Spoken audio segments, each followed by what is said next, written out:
Bom dia, boa tarde, boa noite. Eu sou o Ângelo Henrique Simões e você está no canal da Saga Humana.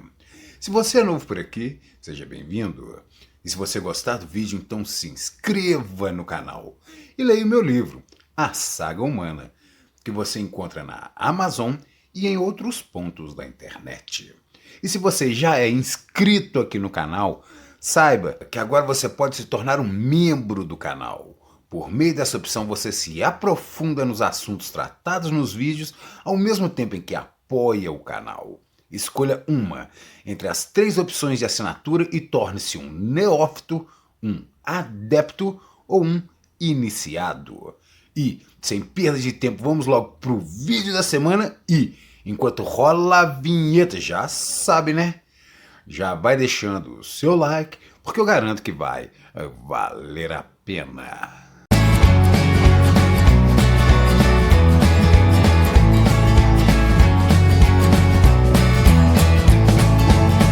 A cup of coffee in the morning. A dispersão dos falantes do indo-europeu. Na medida em que a Era de Ares avançava, lentamente o eixo do poder, que havia saído do Oriente, começava a se mover em direção ao Ocidente, onde se assentaria séculos mais tarde, quando Alexandre o Grande, partindo da Macedônia, conquistaria e unificaria militarmente, culturalmente, politicamente e economicamente toda uma extensa região contínua, que incluiria o Peloponeso, a Anatólia, a Mesopotâmia, o Vale do Indo e o Vale do Nilo. Mas, por volta de 1100 AEC, os deslocamentos dos povos arianos e o respectivo desmembramento da língua indo-europeia ainda progrediam. Foi nessa época que surgiram os primeiros troncos da língua indo-europeia, os quais se desenvolveram na medida em que os povos falantes dessas novas línguas recém-desmembradas começaram a se assentar e a ocupar extensos territórios contínuos. Foi quando os povos nórdicos germanos, os bálticos e os eslavos se firmaram no norte da Europa, ao mesmo tempo em que os celtas, os ítalos e os trácios se firmaram nas regiões centro-sul do continente e, por fim, quando os gregos começaram a se assentar nas regiões do Peloponeso. Na Ásia, outros desmembramentos do indo-europeu também se consolidavam, na medida em que novos povos de origem ariana se formavam. Entre eles haviam os armênios, os iranianos medos e persas, os indianos védicos e os tocarianos. Na virada do segundo para o primeiro milênio AEC, a expansão ariana avançava a passos largos. O Oriente Médio no século XI AEC.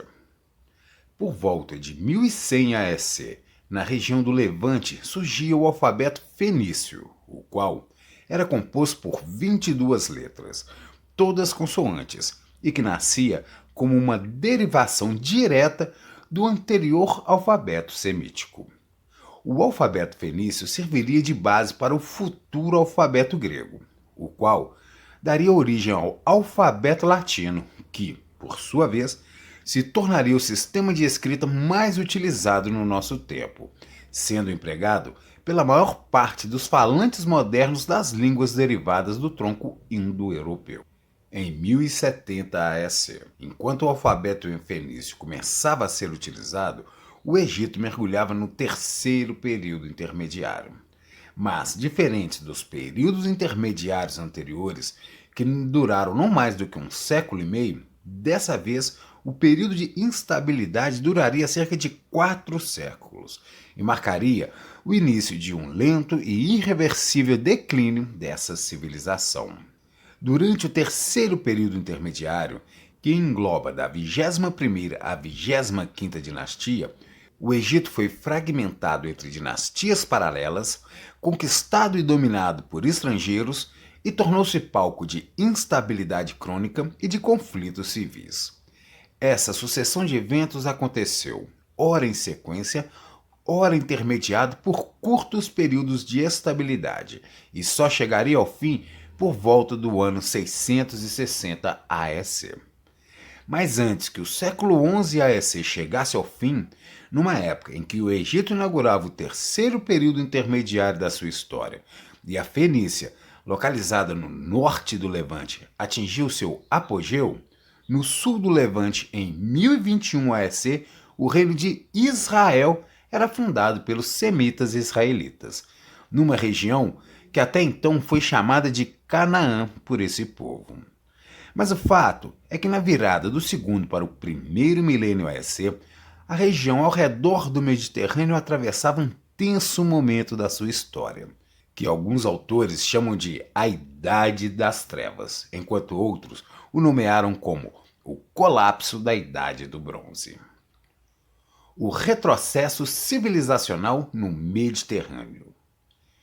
Por volta do ano 1000 AEC, numa época em que a população humana em todo o planeta alcançava a marca de 100 milhões de pessoas, a humanidade, assentada no Mediterrâneo, se encontrava bem no meio de um período de transição que durou cerca de 4 séculos, no qual predominava a decadência e a confusão. Por toda a região do Mar Egeu, a orgulhosa memória de uma sociedade baseada na vida palaciana foi seguida por um hiato, no qual a sociedade se fragmentou e se isolou em pequenas vilas. Até por volta de 1200 AEC, a civilização havia progredido ao redor do Mediterrâneo, onde grandes impérios, reinos e civilizações ocuparam a região, os quais fizeram surgir a escrita, a administração centralizada, os estados bem estruturados, uma cultura sofisticada e avanços nas artes e nas ciências. Mas a partir de 1200 AEC, uma sequência de eventos dramáticos começou a se suceder. O Império Hitita entrou em colapso e suas cidades foram destruídas e queimadas. Da mesma forma, as regiões do Levante e da Foz do Nilo foram atacadas. Rotas comerciais foram abandonadas e o comércio foi reduzido ao mínimo. Sociedades que até então tinham erguido imponentes monumentos e relatado sua orgulhosa história por meio da escrita, estavam agora sendo reduzidas a culturas de pastores e agricultores iletrados.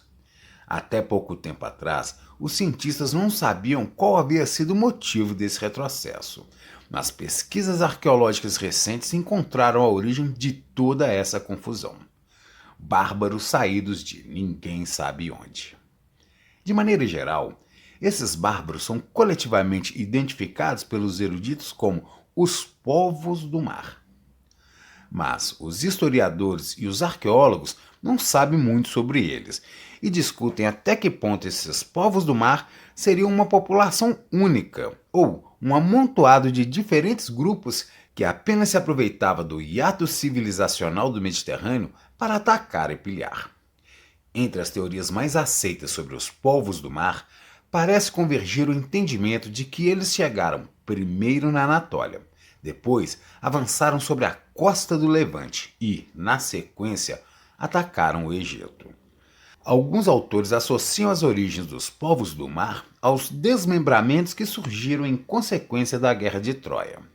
Mas, qualquer que seja a verdade sobre suas origens, o fato é que eles parecem ter feito uso de um armamento superior, produzido a partir do ferro, numa época em que muitos exércitos ainda utilizavam armas e artefatos produzidos em bronze. É provável que esses povos do mar tenham tido origem na Europa ou na própria Anatólia, e tenham encontrado motivações a partir da fome gerada por meio da perda de suas colheitas.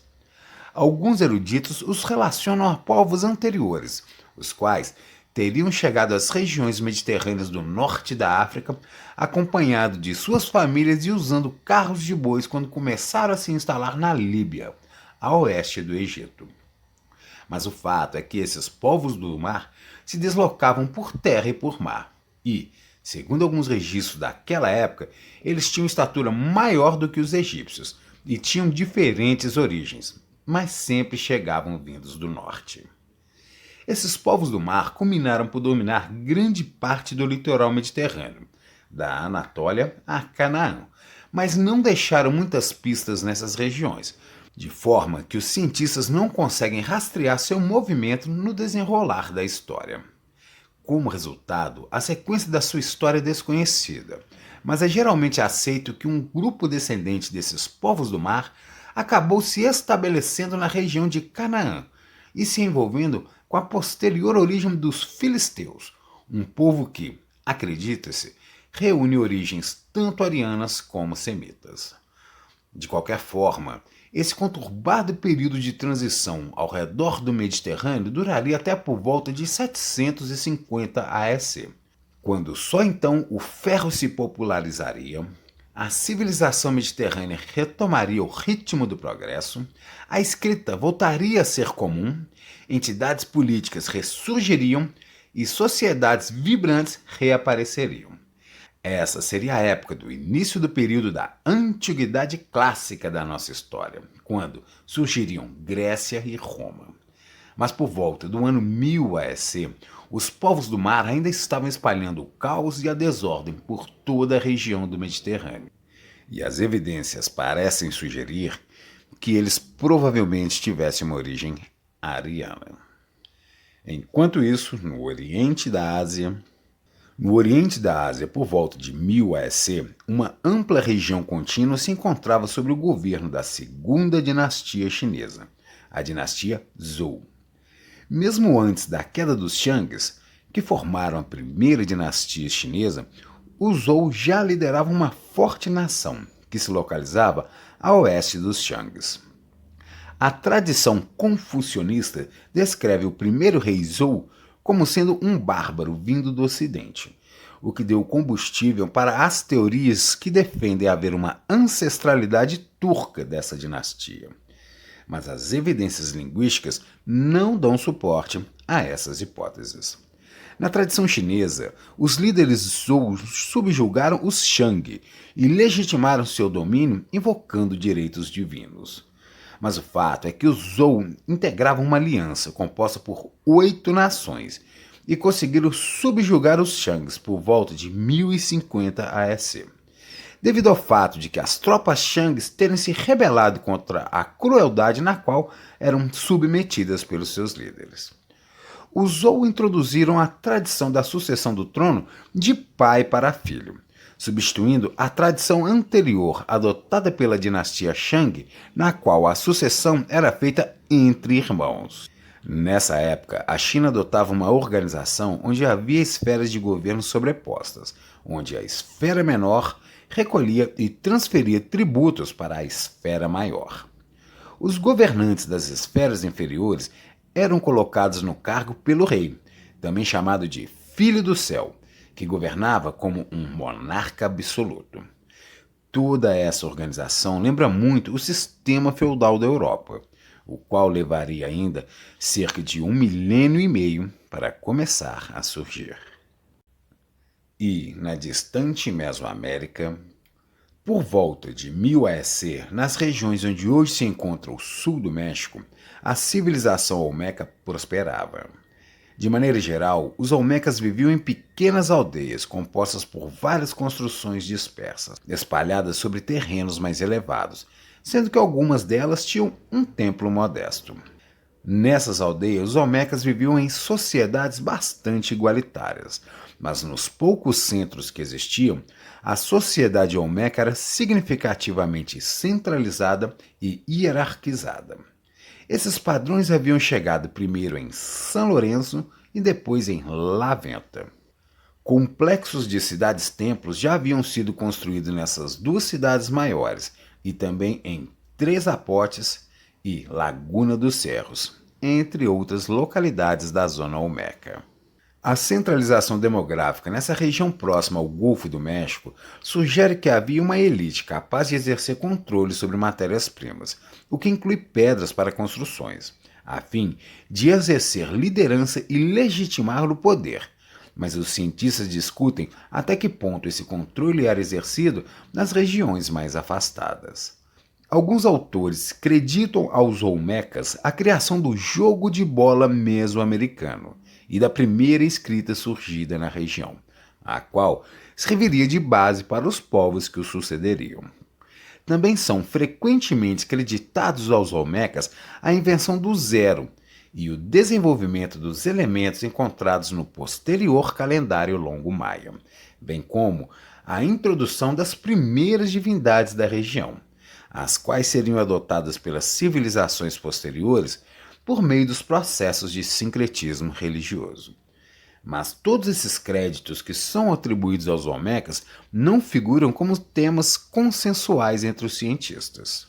Por outro lado, a descoberta de um artefato atribuído aos Olmecas e datado de pouco antes de 1000 AEC, consistindo de magnetita, um mineral magnético que, flutuando sobre Mercúrio, revelou funcionar perfeitamente como uma bússola, sugere que os Olmecas tenham sido os primeiros usuários conhecidos de um dispositivo de orientação magnética. Mas, nessa época, a nordeste dali, na península de Yucatán, pequenas aldeias começaram a crescer. E 2 séculos e meio mais tarde, as primeiras cidades incorporando grandes estruturas começariam a surgir na região, as quais integrariam a formidável civilização maia, cujo apogeu se daria entre os anos 250 e 1000 da nossa era. Mas por volta do ano 1000 AEC, os maias ainda estavam começando a surgir. A sacerdotisa egípcia Retnutaui. Durante a 21ª dinastia egípcia, viveu uma sacerdotisa de nome Retnutaui, a qual foi mumificada ao fim da sua vida, como era o costume entre os nobres egípcios daquele tempo. Cerca de 3 longos milênios mais tarde, já no ano de 1992 da nossa era, a russa Svetla Balanova, toxicóloga e médica legista do Instituto de Medicina Forense de Ulm, na Alemanha, teve a oportunidade de examinar a sua múmia. Os resultados dos exames revelaram a presença de traços de cocaína e de nicotina na múmia, substâncias que só eram conhecidas pelos habitantes da Eurásia e África cerca de 2.500 anos depois da época de Retnutaui, quando Colombo chegaria ao continente americano, de onde as plantas de coca e de tabaco são originárias. Mas a presença dessas substâncias na múmia de Retnutaui não fazia o menor sentido. Acreditando na hipótese de erro, novos testes foram realizados, mas os resultados foram os mesmos. Mas essa é uma longa história e assunto para um outro vídeo. Então é isso, pessoal. Esse foi o vídeo da semana. Espero que tenham gostado. Obrigado pela sua companhia até aqui e agradeço se você puder compartilhar, curtir e comentar esse vídeo. E se você ficou até aqui comigo e ainda não é assinante do canal, então se inscreva. E se você gostou desse vídeo, lembre-se que tem mais conteúdos como esse no meu livro, A Saga Humana. E se você quiser se aprofundar nos assuntos tratados nos vídeos e ao mesmo tempo apoiar o canal, escolha uma entre as 3 opções de assinatura e torne-se um neófito, um adepto ou um iniciado. Valeu, galera, uma boa semana pra gente, aquele abraço e até o próximo vídeo! A cup of coffee in the morning and I get the paper, I check the